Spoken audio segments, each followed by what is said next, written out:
It was just a late-night interview until MichaelCHall dropped a question that made Stephen Colbert freeze on camera and made every Dexter fan question everything. The audience had barely settled into their seats when the question came, crashing through the late-night air like a knife in a quiet room. What if Dexter didn't die? Stephen Colbert, known for his smirks and zingers, leaned back slightly, raising an eyebrow, almost as if unsure whether this was a setup for a joke or at the beginning of something deeper. MichaelCHall didn't blink. His voice wasn't teasing. It was calm, slow, almost haunted.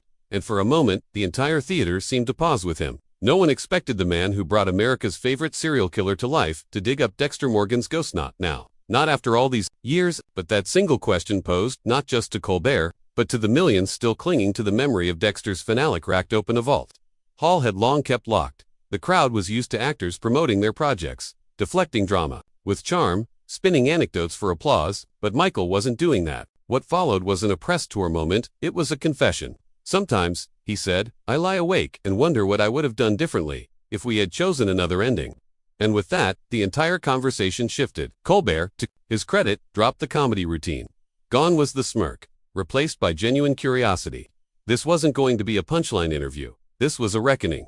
Dexter wasn't just a character to Hall, it had become a phantom limb, a part of himself he couldn't shake. And now, in the most unexpected setting, he was ready to dissect it. That as Michael began recounting the final days on the original Dexter set, you could hear the weight in his voice. There was a heaviness in the air. He said, everyone knew we were ending something massive, but none of us were convinced we were ending it right. That finale, one of the most polarizing in television history, had left fans confused, even betrayed. Dexter driving into a storm, then re-emerging as a bearded recluse in a logging camp. It wasn't closure, it was exile. We were tired, Michael admitted, creatively burned out. But I think I carried guilt from that choice for years. Colbert asked if the revival, Dexter, New Blood, had been an attempt at redemption. Hall didn't deny it. It was a second chance, he said, but maybe not the final chapter people hoped for. And then came the twist. Michael stared down at his hands, rubbing his fingers together like he was holding something fragile. There was a version, he whispered, where Dexter lived again. Not in hiding, not in punishment, but reborn. We talked about it. Writers toyed with it. But in the end, fear won. That statement hit like a gut punch. The audience leaned forward, Colbert's lips parted in disbelief. What if Dexter had returned to Miami, faced the consequences, or perhaps found a twisted peace? What if he had evolved instead of disappeared? Hall's eyes, glossy under the studio lights, seemed to search the ceiling for a future that never came. Behind the scenes, producers had fought over Dexter's ending. Hall revealed that the original pitch was far more poetic, more daring. There was talk of Dexter confessing everything, turning himself in, a courtroom drama, victims' families, flashbacks, his son watching from the gallery. The image was almost cinematic. Redemption, reckoning, perhaps even execution. But the studio, worried about alienating fans or closing doors forever, had backed away. We chickened out, Hall said bluntly. We settled for ambiguity. But ambiguity is a coward's ending when the story begs for fire. That sentence drew murmurs from the crowd. Colbert didn't interrupt. He didn't need to. This was no longer just. In the days that followed the now legendary Colbert interview, MichaelCHall's words echoed far beyond the studio walls. Fan forums lit up like wildfire. Reddit threads exploded with speculation, deep dives, and frame-by-frame analyses of Hall's every blink, pause, and inflection. Was he teasing a new project? Had he just confessed to years of regret? Or most haunting of all, was this his way of hinting that Dexter's story wasn't finished? Whether Hall intended it or not, the question had been released into the world like a blood droplet on white tile, impossible to ignore. That it wasn't just diehard fans who reacted. Critics, too, began re-examining the character of Dexter Morgan. Once dismissed as a clever gimmick or a guilty pleasure, he was now being revisited as a tragic anti-hero, a man engineered to kill, yet desperate for meaning. We missed something. The first time around, one outlet wrote, in Dexter, we didn't just witness horror, we witnessed a man clawing toward humanity, only to be punished for trying. Hall's sudden vulnerability on Colbert had reignited cultural conversations that had long gone cold. For a show that ended over a decade ago, this was unheard of.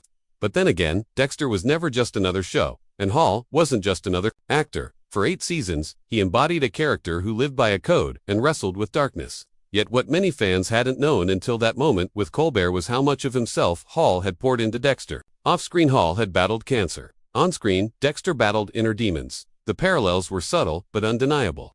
There were days I walked onto set, Hall once said in a lesser-known podcast, and felt like Dexter's weight wasn't fictional, it was mine. This wasn't a performance. It was a purge. As the internet swirled with theories and wishful thinking, Showtime remained silent, no announcements, no denials. Just a strange, eerie quiet that only fueled more speculation. Meanwhile, Michael remained tight-lipped, his social media posts cryptic at best. A photo of a foggy Miami skyline, a short video of blood dripping into water, and once, a selfie with the caption, "He's still in there." Every post sent the fanbase into a frenzy. Was this marketing genius, or was Michael just working through something personal and emotional exorcism he had started on national television and hadn't yet finished? And then, the unexpected happened. Fans took control. A grassroots campaign erupted online, titled simply, #LetDexterLive. Petitions gathered tens of thousands of signatures in days. Fan-made trailers flooded YouTube, reimagining Dexter's survival. AI-generated storyboards showed him mentoring his son, Harrison. Forums debated timelines, character returns, and justice arcs. It wasn't just nostalgia, it was a movement. People didn't just want Dexter back. They needed him to return on the terms he deserved. Stephen Colbert, never one to miss a cultural wave, addressed the viral chaos in a follow-up episode. "I didn't mean to start a Dexter revolution," he joked, before showing a highlight reel of fans reacting to the interview.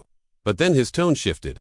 In all seriousness, what Michael did that night, it was brave. And whether or not Dexter comes back, that moment reminded us why great characters, and the actors behind them, matter so much. It was rare for a late-night host to break the fourth wall like that, but even Colbert knew something rare had happened. Something real. Back behind closed doors, discussions had indeed started again. Hollywood insiders began whispering about a potential Dexter miniseries, not a sequel, not a reboot, but a what-if. A limited series exploring the alternate ending Hall mentioned, the one where Dexter faces justice, where he stands in court, stripped of control, forced to reckon with everything he's done. It would be like watching the devil beg for mercy, one producer reportedly said, but the twist is you start to wonder if he deserves it. Michael, sources say, was cautious. He didn't want a cash grab. He didn't want to betray the integrity of what had already been filmed. But he was interested in one thing: honesty. "If we do it," he allegedly told one writer, "it has to be the truth Dexter was running from all along." And what was that truth? That maybe Dexter didn't die in a storm. Maybe he didn't disappear. Maybe he lived. And now he wants to answer for everything. And yet, even with the revival buzz building, Hall remained personally torn. Friends close to him shared that he had begun journaling about the emotional weight of playing Dexter. One entry reportedly read, "He never left me. Even when I walked away from the set, from the fans, from the scripts, he stayed. In the quiet moments, in my dreams, in the mirror." This wasn't just method acting. This was possession. And if he were to step into that role again, even for one last time, it would require something more than just performance. It would require confrontation. But maybe that's the point. Maybe that's what made that Colbert interview hit so hard.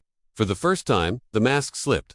Not Dexter's mask, the actor's. And when it did, it revealed not just a man haunted by a role, but a world still haunted by a question. What if Dexter didn't die? It was about TV. It was about art, fear, legacy. Michael then shared something that hadn't been public before. A private meeting with Clyde Phillips, the original showrunner who'd returned for new blood. "He asked me if I was ready to kill Dexter for good," Hall recalled. "I didn't answer him for 10 minutes. That silence," Hall said, "wasn't about resistance, was about grief." Over the years, Dexter had become more than a role. He was a mirror, a metaphor, even a metaphorical demon that Hall had wrestled with off camera. "Dexter allowed me to explore the darkest corners of the human psyche. But he also haunted me." The decision to finally kill the character wasn't a script choice, it was an exorcism. But even after New Blood, Hall admitted, he sometimes dreamed of alternate endings. Dreams where Dexter survived, not as a killer but as a broken man trying to rebuild. What struck Colbert most, he later said in an off-air segment, was how emotionally raw Michael had become during that interview. Not performative, not dramatic, for drama's sake, but vulnerable. He looked like he was still carrying Dexter in his chest, Colbert said. And maybe he was. Maybe Dexter wasn't a role you could just walk away from. Hall's performance had been too deep, too precise, too eerily real. And for millions of viewers, Dexter had been more than a character. He had been a guilty pleasure, a puzzle, a reflection of our hidden urges. Hall's confession on live television turned that character back into a human being, flawed, scarred, and unfinished. And then came the moment that would send social media into meltdown. Colbert, leaning into the drama of the moment, asked, "So, if Showtime called you tomorrow and said they were ready for Dexter Resurrection, what would you say?" The audience laughed nervously, unsure if this was a joke. Michael didn't laugh. He didn't even smile. He just said, "Only if it's the ending he deserves this time." The studio went silent. In those few words, Hall confirmed that the door might still be cracked open, that somewhere, in some alternate timeline, Dexter Morgan hadn't died, not yet, not entirely. And for fans who'd mourned the character twice, it was a jolt of hope wrapped in mystery. After that night, the interview went viral. Fans dissected every word. Forums lit up. Was Michael teasing a sequel? Was he lobbying for a third chance? Or was this just a grieving actor speaking his truth? Hall stayed quiet. But insiders revealed that Showtime execs had noticed the buzz. Quiet meetings were held. Script treatments once long buried were dusted off. And while nothing was officially greenlit, momentum was building. Dexter, it seemed, refused to stay dead. Like the character himself, the show's legacy kept clawing its way back into the light. Weeks after the interview, Michael posted a cryptic photo on his social media. Just a single image, a blood slide, resting on a mirror. No caption, no context. But for fans, it was enough. The comment section exploded. Was it a tease, a goodbye, or something else entirely? Hall never explained. But in the months that followed, rumors swirled about scripts being drafted, streaming platforms expressing interest, even Colbert himself mentioning unfinished business in a follow-up segment.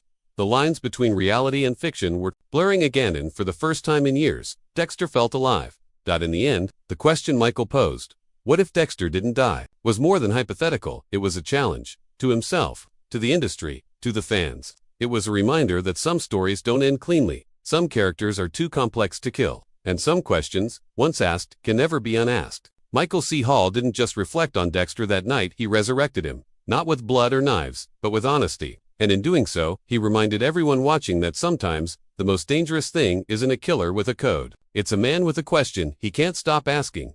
So maybe Dexter didn't die. Not in Michael's mind. Not in ours. And if this question keeps you awake, too, if you believe his story isn't over, then hit that like button, share this video, and tell us in the comments, what if Dexter came back one last time?